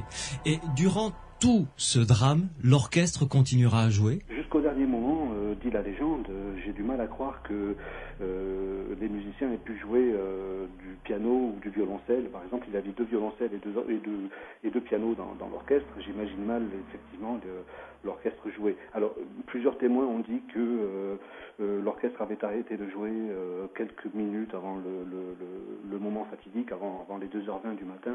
Ouais. Je crois que c'est plutôt le cas. Je crois que l'orchestre a arrêté de jouer, mais en tout cas, il est resté comme le symbole de la noblesse et de la chevalerie dans ce cas. L'orchestre s'est sacrifié pour éviter la panique à bord. C'est vrai que c'est un symbole absolument unique dans l'histoire de la marine. Et cet orchestre reste aujourd'hui dans le cœur des gens, un petit peu comme l'orchestre rouge d'Auschwitz, qui reste dans la mémoire collective. Oui, tout à fait. Mais alors dites-moi, vous avez dit que tous les officiers, ou quasiment la totalité, sont restés donc sciemment à bord du navire. Oui. Le commandant Smith aussi? Le capitaine Smith a disparu dans le naufrage. Alors on raconte diverses choses. On raconte qu'il s'est tiré une balle dans la tête, ce qui n'est absolument prouvé par personne. On a raconté qu'il était tombé à l'eau et qu'il avait sauvé un enfant, qu'il a nagé jusqu'à un canot où il a remis l'enfant et qu'il est reparti dans le navire pour mourir avec lui. On raconte qu'il s'est enfermé dans sa cabine pour mourir. On raconte qu'il est mort à la barre du navire, un peu comme ce que montre Cameron dans son film en 97. Ouais. Donc on raconte énormément de choses sur la mort du capitaine Smith. On n'a jamais retrouvé son cadavre, donc on ne sait pas exactement comment il est mort, ni où. Est-ce qu'il avait effectivement son porte-voix à ce moment-là à la main? Est-ce qu'il a effectivement crié à son équipage et à ses passagers « Be British », comportez-vous comme des Anglais, oubliant toutes les autres nationalités qui étaient à bord. Ça reste à prouver tout ça. Ça fait partie du folklore et de l'image d'Épinal. Mais en tout cas, une chose est sûre, c'est qu'il a disparu avec le bateau. Il a disparu comme quasiment tous ces officiers, oui. Il n'y a eu que très peu d'officiers qui ont survécu et évidemment ils ont été amenés à témoigner lors des 2 enquêtes qui ont été menées d'abord aux États-Unis puis en Grande-Bretagne dans les jours qui ont suivi le naufrage. Ouais. Mais dites-moi, donc 700 rescapés? 705, oui. 705 rescapés. Officiellement 711, mais 6 sont décédés sur le Carpathia et ont été remis à la mer. Et donc 705 officiellement, il n'en reste plus que 2 aujourd'hui. Ouais. Et dites-moi, comment s'est passé leur sauvetage après? Parce que le bateau en coulant n'a cessé éventuellement d'envoyer des SOS éventuellement. Alors, il y a eu une chose extraordinaire dans la Shkumun dont on parlait tout à l'heure, c'est que la radio a continué à fonctionner quasiment jusqu'au dernier moment. Ouais. Même si l'un des 2 radios a failli se faire voler son gilet de sauvetage par un marin affolé qui a d'ailleurs été tué par les radios. Ce marin a été assommé par les radios et il est resté sur le carreau. Ces 2 zones ont continué à envoyer des messages et des signaux de détresse quasiment jusqu'au moment où la lumière s'est éteinte, c'est-à-dire dans les 2 ou 3 minutes précédant la disparition du navire. Quel courage! Oui, absolument. Oui. Le plus jeune de ces radios, Harold Bride, a survécu. Il faisait partie d'ailleurs de ce groupe d'hommes dont je parlais tout à l'heure, debout sur la quille du canot pliable. Ouais. Et cet homme a remonté le moral un petit peu des naufragés en leur disant le Carpathia arrive, le Carpathia est sur le chemin du sauvetage, il arrive, il va venir nous sauver. Donc les passagers savaient qu'au moins un navire se dirigeait vers eux et qu'ils n'étaient pas abandonnés sur l'océan qui, là aussi, était d'un calme absolument incroyable ce soir-là, alors que l'Atlantique est connu pour ses grandes colères. Et ce soir-là, eh bien, l'Atlantique était très très calme, ce qui a joué en défaveur du navire, puisqu'on n'a pas repéré l'iceberg grâce à la frange d'écume à sa base, mais qui a joué en faveur des naufragés, puisqu'ils ont survécu dans le froid, certes, avec des canots quasiment submergés par moments, avec de l'eau jusqu'au genou, mais au moins il n'y avait pas de tempête et les canots n'ont pas disparu. L'eau était à combien? De l'ordre de moins de 2 degrés. Ouf. Et donc l'espérance de vie d'un homme, évidemment en smoking ou en veston avec un gilet de sauvetage dans une eau à moins de 2 degrés, est très courte. Ouais. Quelques minutes. C'est en fait les plus de 200 corps ont été repêchés après le naufrage et embaumés. Et il n'y a pas de cas de noyade dans le naufrage du Titanic, il n'y a que des cas d'hypothermie. Ouais. C'est-à-dire qu'aucun des passagers n'avait d'eau dans les poumons, donc on en a déduit qu'ils étaient tous morts de froid. Beaucoup avaient leur gilet de sauvetage et donc flottaient. Ouais. Et c'est comme ça qu'on les a retrouvés d'ailleurs. C'est parce que les gilets de sauvetage leur permettaient de flotter. Des passagers dont dont les corps ont disparu sont probablement ceux qui n'avaient pas de gilet de sauvetage. Bertrand Méheux, je reviens vers vous après le récit de ce drame incommensurable qu'ont vécu ces passagers lors du naufrage, et je reviens encore à votre livre et à cet instinct humain ou cette capacité humaine à se dépasser durant des moments extrêmes. On comprend que des phénomènes paranormaux, lorsqu'un être humain vit ce genre de drame intense, puissent se produire, évidemment. Oui, c'est l'épreuve par excellence, vous savez, c'est la mort d'un proche, et donc c'est là que se libère ce phénomène, puisque je disais tout à l'heure que c'est dans ces cas-là que les hallucinations télépathiques sont le plus fréquemment observées. Donc effectivement, la situation du naufrage est sans doute propice à l'émergence de ce type de phénomène. C'est clair. Enfin, l'histoire du Titanic semble bien le montrer. Oui, complètement. Quels sont les cas que vous pouvez citer de télépathie comme ça, ou les phénomènes paranormaux qui se sont produits pendant ou juste après le naufrage? Alors, il y en a très nombreux, il y en a plusieurs dizaines, hein, mais en fait, je m'étais fixé des critères très exigeants, c'est-à-dire que si vous voulez, premièrement, les prémonitions concernant des gens qui devaient voyager sur le Titanic, ou concernant des proches venant de proches des gens qui voyageaient sur le Titanic, pouvaient jusqu'à un certain point s'expliquer par une sorte d'anticipation anxieuse pour les raisons qu'on a évoquées tout à l'heure, vous voyez. Oui, la tout à punition fait. divine, le prototype qu'on essaye, le premier voyage inaugural, etc., etc. Donc c'est toujours difficile de faire la part d'une anticipation comme ça et d'une véritable télépathie. Alors les cas qui m'ont moi le plus frappé, ce sont des cas de gens qui avaient un proche à bord de Titanic mais qui ne le savaient pas. Alors j'en ai recensé, il y en a à peu près une dizaine.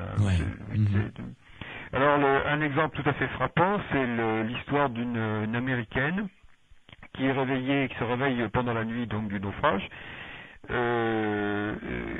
réveille son mari et qui dit: c'est incroyable le rêve que je viens de faire, c'est complètement incroyable, je viens de voir ma mère, je viens de rêver que ma mère était sur une espèce de barque flottant sur l'eau au milieu d'une catastrophe. C'était absolument réel. Alors il faut savoir que les rêves télépathiques ont une sorte de caractère frappant qui les distingue des rêves ordinaires, si vous voulez, qui fait que les gens après sont profondément choqués par le rêve et éprouvent toujours le besoin de le raconter à quelqu'un. Et donc elle raconte ce rêve à son mari, et sans comprendre donc le sens du rêve. Et dans les jours qui suivent, dans le lendemain, je crois, ou le surlendemain, je ne sais plus exactement quand est-ce que les listes complètes des rescapés et des disparus ont été données, eh bien, elle découvre que sa mère est dans la liste des rescapés. Alors, en fait, l'histoire, c'est que sa mère venait la voir et lui avait fait voulait lui faire la surprise, elle avait voyagé sur le Titanic sans la prévenir. Et donc, là, je veux dire, c'est un cas tout à fait intéressant. Alors voilà un autre cas qui est très intéressant aussi, qui est bien documenté dans le livre de George Beatty, c'est l'histoire de Rex Sowdon. C'était un capitaine de l'armée du salut qui était en train de veiller l'agonie d'une jeune d'une fillette, en fait. Je ne sais pas de quoi elle est morte, probablement tuberculeuse. Et alors en Écosse, ça se passait pendant la nuit du Titanic, et à un moment donné, la fillette, elle a une sorte de délire, et elle voit un naufrage en train de se produire. Et elle cite le nom d'un homme qui était un des musiciens du Titanic, qui avait été un ami de l'homme qui était en train de la veiller, un ami d'enfance. Voilà, donc ce sont des faits, si vous voulez, ce sont des faits comme ce genre-là que ma conviction repose. Parce que là, il n'y a pas d'anticipation possible, vous comprenez? Oui, tout à fait, puisque l'homme ignorait que son ami d'enfance était sur le Titanic. Bien entendu. Parce qu'à partir du moment où la personne le sait, je vous dis, on peut supposer que il y a une attente anxieuse. D'autre part, il y a un point important aussi que j'ai noté, qui me paraît intéressant, c'est que dans tous les récits que j'ai lus, recensés donc par notamment les Anglais, sur l'histoire du Titanic, dans un seul cas, le navire est nommé. C'est un grand navire, on le décrit, mais jamais le nom du Titanic n'apparaît. Or, je pense que si les gens avaient retouché consciemment ou inconsciemment le récit après coup, de façon vraiment tangible, vous voyez, pour le conformer à l'événement, on verrait apparaître le nom du Titanic beaucoup plus souvent. Donc, ce genre de détails me laisse penser que dans pas mal de cas, malgré ce qu'on pourrait penser, les gens racontent leur premier récit. Je vais faire une remarque personnelle.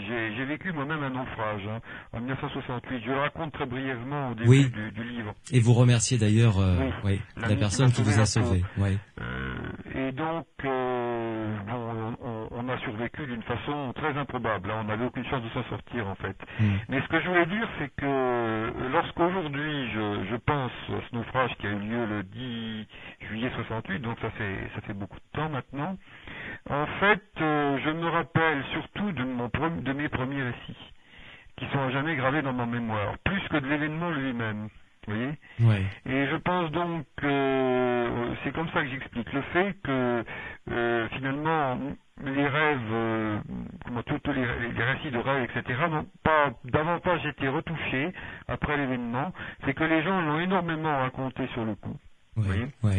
Et que c'est ainsi que ça s'est gravé à jamais dans leur esprit et que ça a bloqué l'évolution du récit, si vous voulez, le récit ne s'est pas conformé davantage à la connaissance qu'on en a eu après coup. Je m'explique clairement. Mais oui, tout à fait.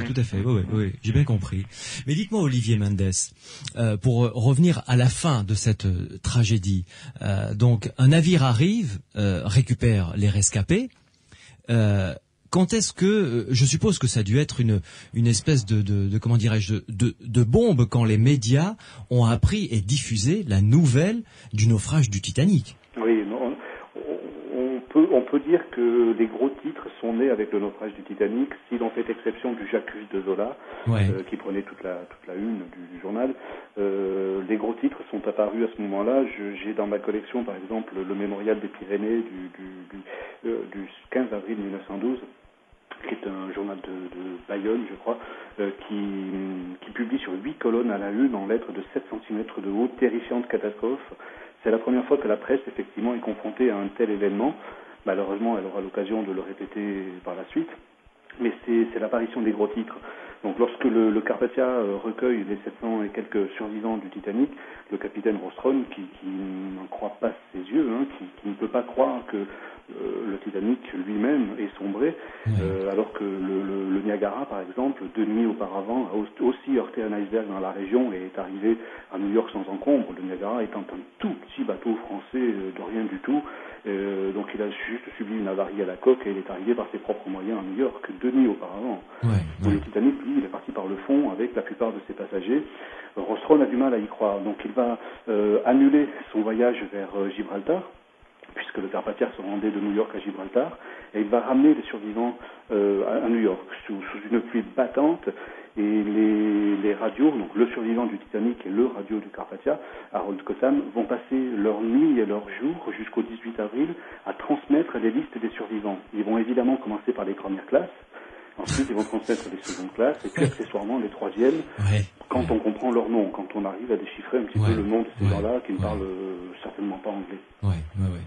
Donc c'est un moment dramatique, c'est l'un des moments les plus forts du naufrage, c'est l'arrivée du Carpathia, l'attente du Carpathia à New York, qui arrive sous un orage absolument dantesque, avec des éclairs monstrueux, des roulements de tonnerre, et le Carpathia, au lieu de s'arrêter à son quai et de débarquer les passagers, va dépasser le quai de la Cunard, va arriver au quai numéro 59, celui où le Titanic aurait dû arriver, va jeter l'ancre, va descendre les quelques quelques canaux du Titanic que le Carpathia a récupéré. Donc les quelques canaux sont mis à l'eau là où le Titanic aurait dû le lendemain jeter l'ancre.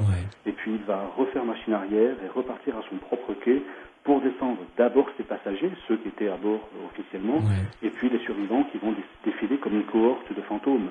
Il y a des femmes en robe de chambre avec un chandail de marin sur les épaules. Il y a des femmes qui hurlent, il y a des enfants qui n'ont plus de parents, il y a des parents qui cherchent leurs enfants. Il y a des gens qui ne parlent pas un mot d'anglais, qui ne comprennent pas ce qu'on leur dit, qui ne comprennent pas pourquoi il y a des photographes, pourquoi il y a des journalistes qui leur crient des choses, pourquoi on leur propose de l'argent, pourquoi il y a des infirmières, pourquoi il y a des avocats sur le quai. C'est tout un monde incroyable qui s'est mis en marche à ce moment-là. On est confronté à la première grande catastrophe internationale. C'est la première claque que le monde va prendre, mais le monde est loin de se douter que 1914 arrive. Et va être la seconde. Voilà, et qu'ils vont connaître autre chose de plus grave.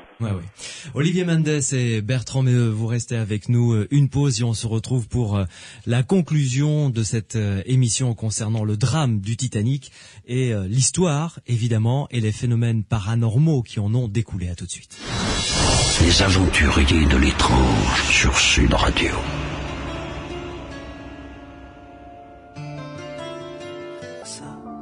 Je m'attendais pas à ça, Patrick Bruel sur Sud Radio dans Les Aventuriers de l'étrange, la toute dernière ligne droite concernant ce dossier passionnant avec nos deux spécialistes, Bertrand Méheux qui est l'auteur d'un livre passionnant que je vous recommande, Histoire paranormale du Titanic aux éditions J'ai lu dans la collection Aventures secrètes. Bertrand Méheux qui est professeur de philosophie et docteur en sociologie et qui est également membre de l'IMI, l'Institut Métapsychique International, qui est également historien dans le domaine du paranormal, et Olivier Mendes, rédacteur en chef du magazine Latitude 41, Latitude 41 que publie régulièrement l'Association française du Titanic.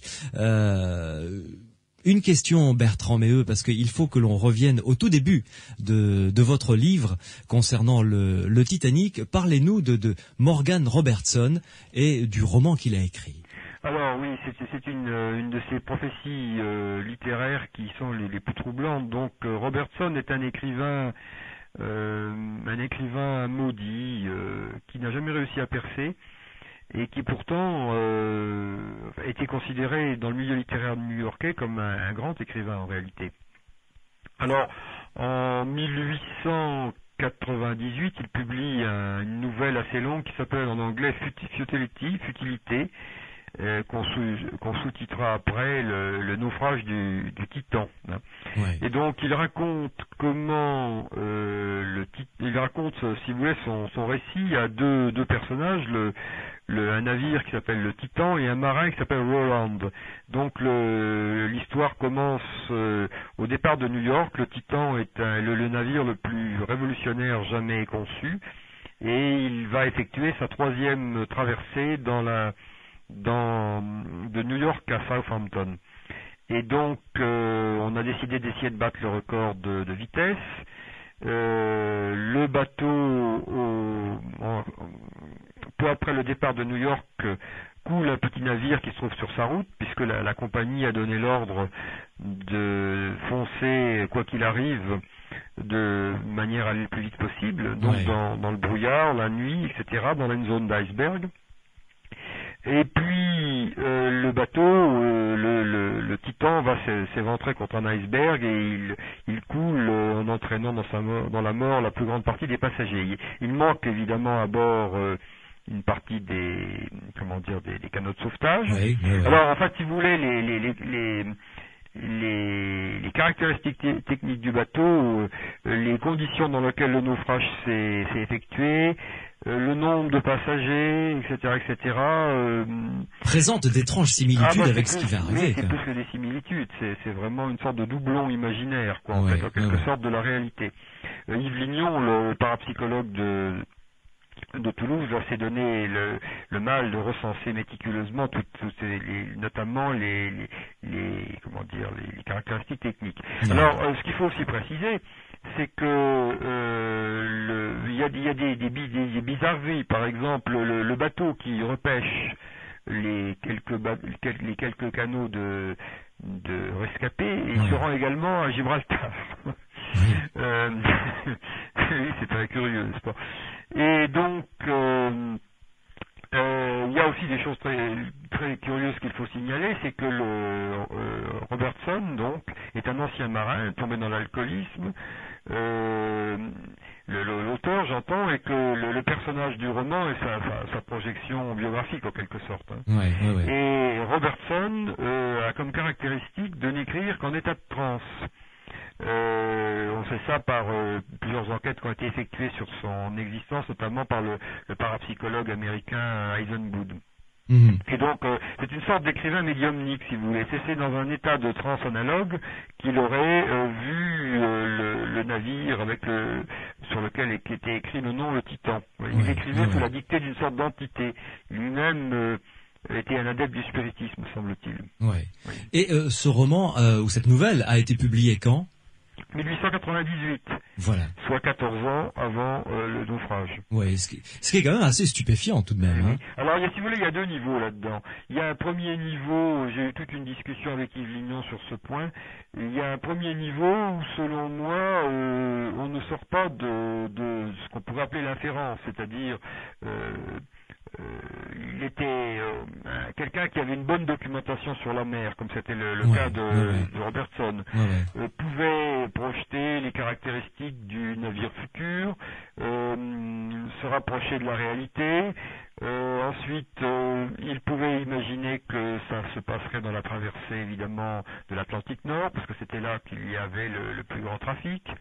Il était facile d'imaginer que ce bateau serait anglais, parce que c'était l'Angleterre était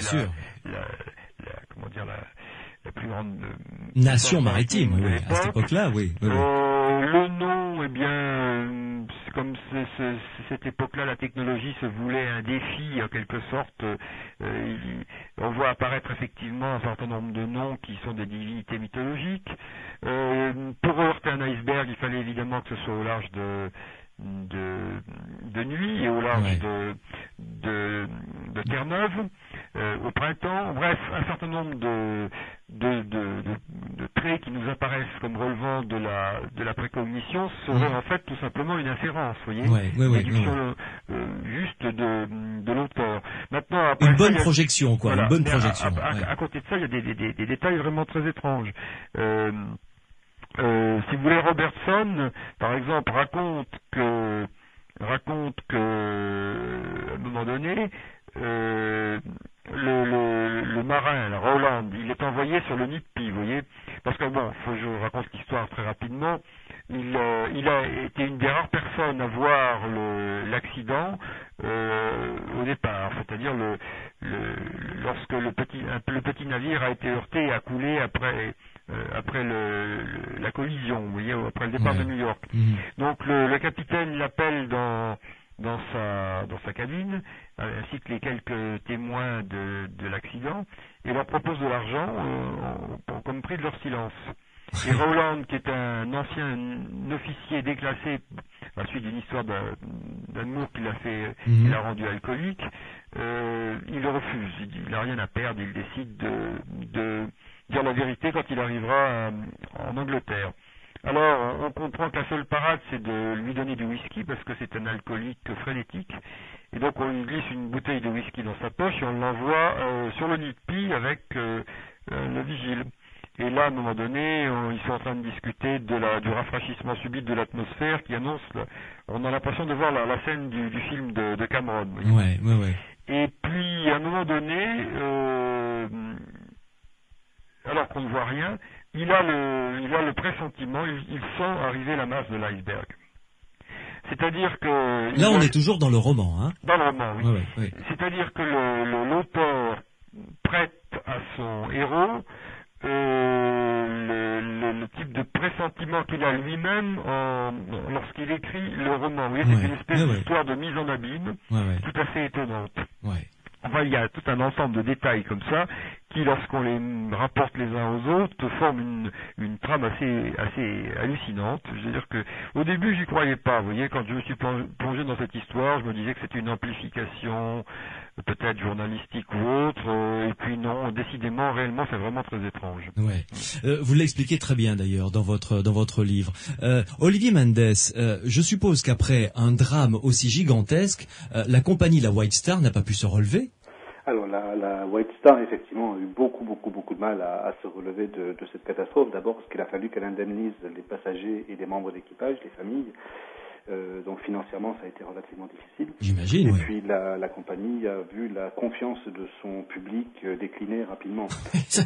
Pour le moins. La compagnie a été rachetée en 1935 par sa concurrente, la Cunard, qui est devenue la Cunard White Star Line, qui a créé son premier paquebot sous les deux pavillons, qui était le Queen Mary. Voilà, donc c'est l'enfant non naturel de ces deux compagnies qui ont fusionné. Ouais, très étonnant. En tout cas, merci beaucoup à tous les deux de nous avoir. Excusez-moi. Oui, je vous en prie. Simplement préciser un petit détail. Oui, avec tout le respect que je dois à Monsieur Lignon. La liste des comparaisons entre le roman de Robertson et la réalité, c'est moi qui l'ai rédigé et qui l'ai proposé à un éditeur d'Orléans qui s'appelle Corsair et qui a donc publié Le naufrage du Titan de Robertson avec une introduction que j'ai rédigée et la liste des comparaisons. Donc ces comparaisons, excusez-moi de me mettre un petit peu en avant, mais ces comparaisons sont le fruit de mes recherches. D'accord. Mais alors dites-moi, l'un et l'autre, ce livre de Morgan Robertson, on peut le trouver encore ? Oui, il est disponible chez Corsair, oui. Ah d'accord, on peut trouver donc cet original, le lire. Ah oui, bien sûr, oui. Le livre a mis presque 100 ans à être traduit en France. D'accord. Il a fallu qu'il tombe dans le domaine public pour que le texte ne coûte plus rien, pour que les éditeurs s'y intéressent. Non, il est tout à fait trouvable en ce moment. Et il existe deux versions, une aux presses de Valmy, que je n'apprécie que moyennement au niveau de la traduction, et la version des éditions Corsair, qui me semble beaucoup plus fidèle au texte d'origine, puisque j'ai accepté d'en écrire l'introduction et la postface. D'accord, très bien. Merci beaucoup en tout cas à vous Olivier Mendes de nous avoir fait revivre ce drame immense qu'ont vécu ceux et celles qui étaient sur ce navire, le Titanic, jusqu'à cette triste nuit du 14 au 15 avril 1912. Merci beaucoup Olivier Mendes et bonne fin de nuit. Merci beaucoup. Merci. Au revoir. Bertrand Méheux, merci d'avoir été avec nous une fois de plus dans Les Aventuriers de l'étrange.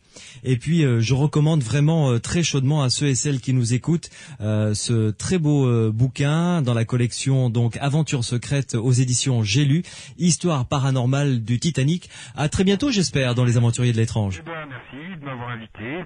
Écoutez, peut-être à bientôt. J'espère que ce ne sera pas la dernière fois en tout cas. Je vais peut-être écrire une vie de Stead. Ce serait pas mal. Me motiverait le plus en ce moment dans le style. Ce serait pas mal. Je serai le premier lecteur en tout cas. Comptez sur moi. Merci beaucoup Bertrand Méheux. Bonsoir, merci. Bonne nuit, au revoir. Sud Radio. Samedi et dimanche, 22h minuit. Louis Benedit, Les Aventuriers de l'étrange. Che Celorio Massarini, soutienare di forza.